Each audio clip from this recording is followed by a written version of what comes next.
Okay, so since this is the first time we're like back since the beginning of the year, I thought it'd be a good idea to review a couple of basic things about the Rambam's definitions of Torah B'chsav and Torah B'al because that's going to show up in Hilchos Talmud Torah when we do it. And then also just brief overview of our methodology, because I wasn't sure how many new people would be here, and it's good to go through this from time to time. So let's just go start at the Hakdama, at the beginning of the Hakdama to the Mishneh Torah, just to read the first three halachos. And obviously, we're not going to do. I think we did literally all the introductions to the Mishneh Torah in all of the Rambam's writings last year. So if you're interested in that, you can go back. But we're just doing this as a refresher. Okay, so halacha aleph. Kol ha-mitzvos shenitnu lo l'Moshe b'Sinai b'ferusha nitnu. So all the mitzvos that were given to Moshe at Sinai were given with their explanation, we'll say. Okay, even though I think last time we talked about what's the difference between biur and pirush and something else. Ram uses different terms for different types of things, but plain shot is its explanation. I will give you, or I gave you the, as it says, I gave you the tablets and the stone tablets, and then the Torah and the mitzvah. Torah literally meaning teaching, mitzvah meaning commandment. Torah, so in this pasuk, Torah teaching, zo Torah b'chsav. This is the written teaching. Mitzvah and commandment, zo perusha. This is its explanation. V'tzivanu lasos haTorah al pi ha-mitzvah. And we are commanded to do the Torah according to the mitzvah. Mitzvah zo hi nikras Torah B'al Peh. And this mitzvah is called Torah B'al Peh. In fact, I don't think we need to do the first three. I think that's all we need to do from that paragraph, right? So this is the Rambam's definition here, which is that Torah B'chsav is God, the teaching that God gave us, which apparently is not able to be implemented according to God's will reliably. Like you could come up with your own pirush, but that's not going to be the one that God commanded you in. And that's why we call Torah B'al Peh the mitzvah, because God commanded us to keep the Torah according to the mitzvah. So Torah B'al Peh is a pirush of the mitzvahs in Torah B'chsav. That's our working definition of Torah B'al Peh according to the Rambam. And the reason why it's important to articulate, because it's the Rambam, but it's important to articulate because I can't speak for Sephardim, but I know in Ashkenazic circles, then a lot of Ashkenazim use the word Torah B'al Peh and Talmud and Gemara interchangeably, or Talmud at least. And in the Rambam's lingo, then it's completely different, as we're going to see when we do Hilchos Talmud Torah. I think they're talking. Yeah. I think it's a modern. Yeah, that probably makes sense. Yeah, probably the authentic, like when Sephardim had, their own way of learning Torah B'al Peh that was distinct. But then once the Sephardim started going to the Litvak model, then. I assume also. Yeah. Right. Yeah. So unfortunately, it's going to become more unfortunate as we read it. But we touched on that last year also. Yes, definitely. Yeah. If you just plug in Gemara wherever the Rambam talks about Torah. Well, let's look at the classic example. This is actually the next source I was going to do. So if you skip to the bottom of the Hakdama, there's different numberings in yours than in mine, but we're looking for a paragraph that begins with Bazman Hazeh, which I think in yours, I don't know what letter it is. So while you're looking for it, I'll just summarize. So the Rambam then goes through the whole history of Torah B'al Peh and how it was structured and how it was passed down, and then the writing of the Mishnah, then the writing of the Gemara, then the writing of of all the other Tanaitic works. So that's all. That's everything that we're skipping over. Yeah. So Uvazman has it. So then he gets down to the contemporary time. Uvazman is and in this time, Tachu Tsaros Yaseros. Then I translate that as there's been a series of additional sorrows. Tachu, like Techef, is immediate. I don't know exactly how to say it. V'dachu kasha asakol. That's another difficult phrase to translate. The time has become very pressured. I don't know exactly. The wisdom of our wise men has become lost, and the understanding of our understanding men has become concealed. That's borrowing a phrase from Yeshayahu. Lefikach osan ha-pirushim. He's talking about the Talmud right now and how the Gaonim wrote pirushim of the Talmud. Lefikach osan ha-pirushim v'halachos v'tshuvos shechibru ha-Gaonim. Therefore, all of the commentaries and halachos and responsa that the Gaonim compiled, v'ra'u shehim devarim mevuarim, which they saw as clear matters, niskashu b'yameinu. they became difficult in our days. And only a small number of people understand them properly. And all the more so the Talmud itself. And now here he says what he means by Talmud. Habavli v'hayushalmi, v'sifra, v'sifrei, v'toseftos. So all these works of the time on Amoraim, Shem Tzrichim Das Rechava V'Nefesh Chachama Uzman Arach, that they require a broad mind. I think we said Das Rechava is like. It's funny he doesn't mention Mishnayos, right? Yeah. I think the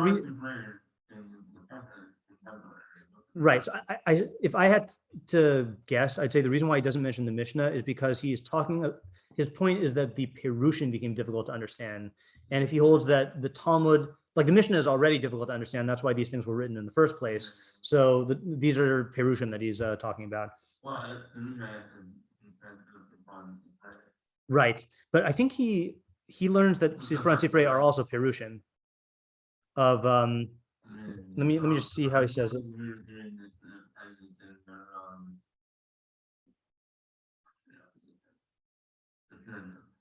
Yeah.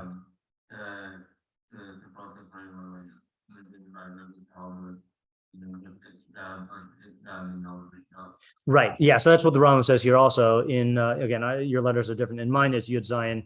Rav Chiber Sifra v'Sifrei Levai Lahodia Ikare HaMishnah. So Rav compiled the Sifra and Sifrei to explain to clarify and to make known the roots of the Mishnah. Rabbi Chia Chiber HaTosefta Levai Inyane HaMishnah. I remember we didn't know what these meant. Rav Chia compiled the Tosefta to clarify the ideas of the Mishnah, contents of the Mishnah. Plain Rabbi Yehoshaya Ubar Kapara Chibru Braisos Levar Divrei HaMishnah. And right, and then Rabbi Yochanan Chibur HaTalmud HaYushalmi B'Eretz Yisrael. He doesn't say why. So yeah, if I had to guess, he's saying things that are like explanations, and saying that when the explanations need explaining, then you're in trouble, And he says Shem Tzrichim Das Rechava, that you need an expansive mind. I remember we had this phrase in Yesodei Torah also last year, and it either meant like an abstract mind, like he said Balev Rachav and Balev Katzar is talking about the Davar Katan, but then Das Rechava, I don't remember what he holds that means. But you need a Das Rechava, an expansive mind, literally, the Nefesh Chachama, and a wise soul, Uzman Arach, and a lot of time. And then afterwards, it will be known from them the established derech in the Asr and the Mutter, Ushar Dini HaTorah Heachu, and how to paskin in the other Dinei Torah. So that's the problem that the Rambam faced, right? So then he says the declaration, Na'arti Chatzni Ani Moshe Barabi Maimon HaSafaradi. And because of this, I girded my loins, I, Moshe, the son of Maimon the Sephardi, and I relied on the rock, or as Rabbi Zimmer translates, going to the the quarry. Blessed is he, Ubinosi B'chol Elo Asfarim, and I delved into understanding all of these books. For Isi L'chaber Devarim HaMisbarim Mikol Elo HaChiburim B'inyan HaAsr V'Hamuter V'Hatame V'Hatahar Im Shar Dinei Torah Kulam. And I saw fit to compile from these matters, clarified matters from all of these compositions regarding the prohibited and the permitted, the impure and the pure, and the other laws of the Torah. B'lashon Berura V'derech Katzara, in a clear language and a concise manner, till the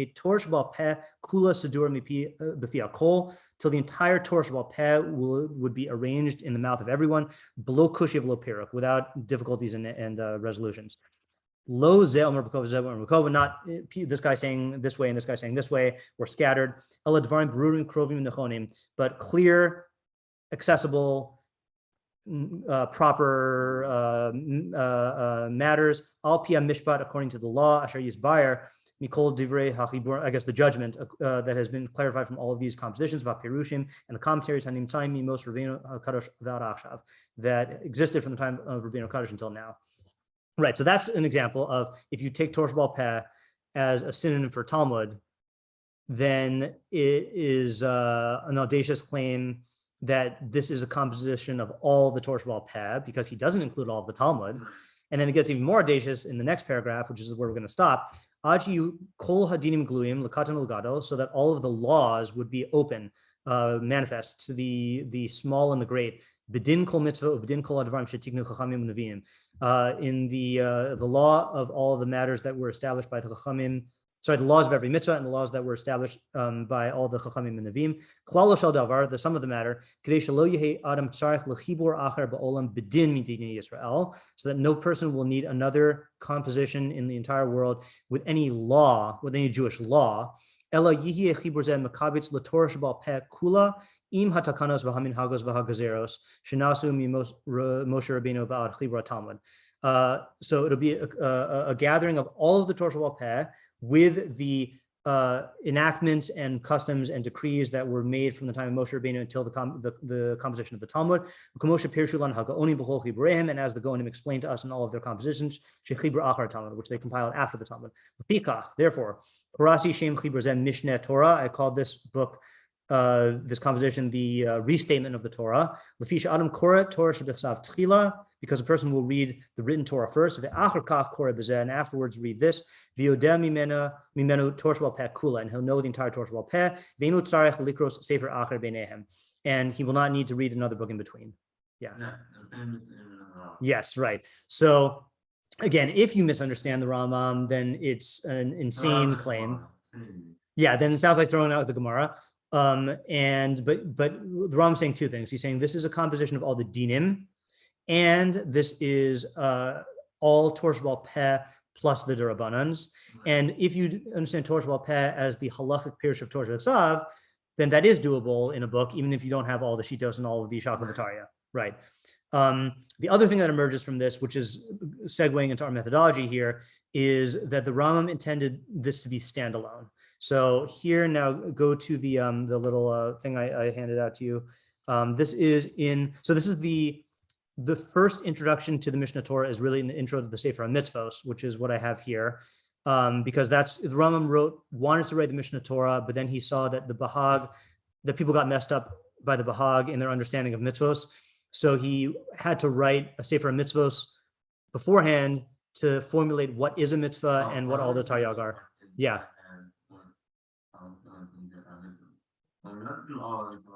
Yeah. Briefly, we went through the titles. Yeah. Oh, you're going through them now. Yeah. Yeah. And then, like, the thing you can find in that, like, made about certain things in the mitzvah, like, it doesn't really know the author. Right. So, like, so why couldn't you just write those that we have in the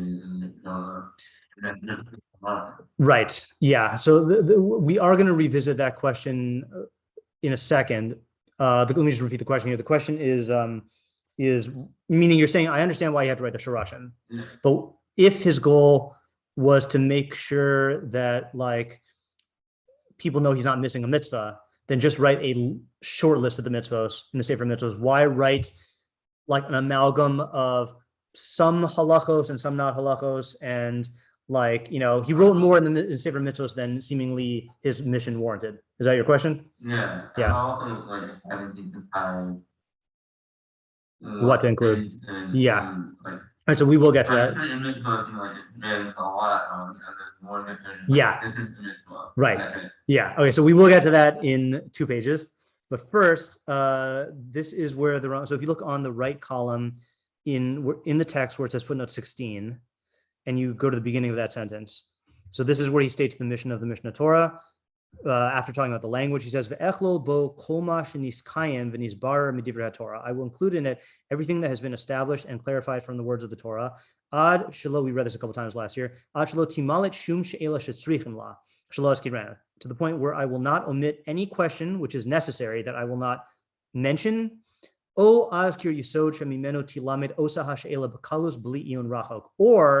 I will mention the foundation from which can be learned the answer to that question easily without deep analysis. So I want to be concise and complete. He mentions Mishnah there. The Mishnah of Talmud of Sifra of Tosefta, to the point where the reader will encompass all that is found in the Mishnah, the Talmud, the Sefer, the Tosefta, and everything that the Gaonim defined and the later Gaonim defined. Uma shabiru upirshu b'inyani asr v'muter v'tamim v'tahor v'pasul v'kasher v'chayav v'pater v'mushalim v'ina mushalim v'nishba upater milashabea klal shadavar. So he says this is technically the first time he said it. The sum of the matter, shelo yehe tzorech achrei haTorah l'sefer acher zulaso kedei lilmod mimeno shum davar mimashet tzarech v'chol Torah bein midoraisa bein midorabanan. So you won't need any other book after the Torah in order to learn from it anything that is necessary in all the Torah, whether d'oraisa or d'rabanan. And I think it's clear from the context when he says everything is necessary, he means asr, mutar, all that other stuff. Meaning it's similar to the dinim. But the reason why I'm reading this is because in our methodology, we are presupposing from the clear from the Rambam that he intended the Mishneh Torah to be self-contained if it's read as a pirush of Torah b'ksav, meaning for halakhic purposes. You won't need, either he'll mention it explicitly or he'll give you everything you need to be able to derive it. And then just to read one more thing, which I didn't copy for you, when we went through places in the Rambam's writings where he talks about the Mishneh Torah, there's this fragment from the Academy of Avraham ben Rambam. We don't know who wrote this, but it says, I will tell you something heard by me and someone else who was present with me at the school of Rabbeinu Abraham HaKadosh v'HaChasid, when he responded to one of his students who knew a little Talmud and wanted to explain something in the Mishneh Torah based on the Talmud. Rav Abraham responded, quote, something like this happened to my father with a man who traveled from Cairo to Fostat to the base midrash of my father of blessed memory. This man considered himself knowledgeable in Talmud, and when he arrived at the base midrash, they were involved in the study of the Mishneh Torah, and my father explained it according to its simple meaning and teaching. Since this question was the subject of some statements in the Talmud man went to my father and wanted to explain the passage using the discussion in the Talmud. My father responded, if our goal is to explain the Mishneh Torah by using the Talmud, then why did we write the Mishneh Torah? So that's a clear, another clear, again, not that you need this, but the Rambam clearly holds you don't need the Talmud to understand the Mishneh Torah. He gave you everything he needed. And obviously people can disagree with that, but they can't disagree with the fact that that's what the Rambam intended. Yeah. Okay, and that's why you get, I think the first Rishon to come out against this was the Rush, I believe, if I'm not mistaken, that the Rush criticized people who paskined out of the Mishneh Torah without learning the sugyas. And I don't think he meant that the Rambam didn't intend this. I think he was criticizing the Rambam's intention, And again, in practice, we don't paskin out of the Mishneh Torah. It's a good question. I actually have not.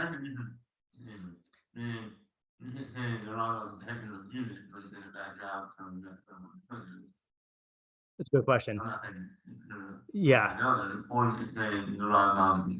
Right. I actually have not seen the Rush inside. I saw the Kesef Mishnah quotes him somewhere. So I think what we should do at some point as an addendum is look that up and see what the Rush actually says. I don't even know where he says it. Like, I don't know where would the Rush say it, But yeah.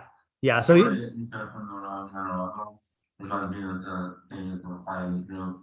yeah, exactly. Yeah, right. And that actually is another thing, which is that there's what's the phrase people say, the cutesy phrase that everyone says about the Rambam, he's Maimonides. No, he's Maimonides. Everyone has their own way of learning the Rambam and projecting or ascribing their way of seeing him onto the Rambam's intention. And certainly the way the Briskers learn the Rambam, for as good as it is in terms of understanding a conceptual basis of the halacha, is not the way that the Rambam intended the Mishneh Torah to be learned, in the sense that, like we've noted before, like the Briskers will not go into the Sefer Mitzvos and the Koseres and look at the relationship with Torah Shebechsav and like why do you formulate, they'll look at it for halachic data. They'll essentially treat the Rambam's Mishneh Torah as a perush of the Talmud, which it can be used for, but it's like a Venn diagram with the Rambam's purposes, but it's not exactly what the Rambam was doing. Okay, so that I said we would get back to your question. So then one more thing about our methodology here, which is whenever we do a new mitzvah, we are going to look at it from 4 vantage points before going to the halachos. The first is the statement, the formulation in the Sefer Mitzvos. The second is the brief formulation in the Rishimas HaMitzvos at the beginning of the Mishneh Torah. Third one was in the Koseres, and then the fourth one is wherever the Rambam introduces it in the body of the halachos. So I wanted to go back to this, and this is answering your question. So Chaim asked, what dictates how much info the Rambam gives us in the Sefer HaMitzvos. So if you look at page, the third page in this packet, at the bottom, Ve'in kavanasi. So here's what the Rambam states what he writes about after the Shorashim in the Sefer Mitzvos. Ve'in kavanasi b'chibur zeh lefaret dine ezo mitzvah min mitzvos. My intention is not in this composition is not to specify the laws for each and every mitzvah, ella liminosan bilvad, but just to count them. Okay, as if it were that simple. Ve'im efarish mehen mashahu b'shas hazakaras. If I explain any of them at the time that I mention them, hare afarashenu rak al derech perush hashem. I will only explain it by way I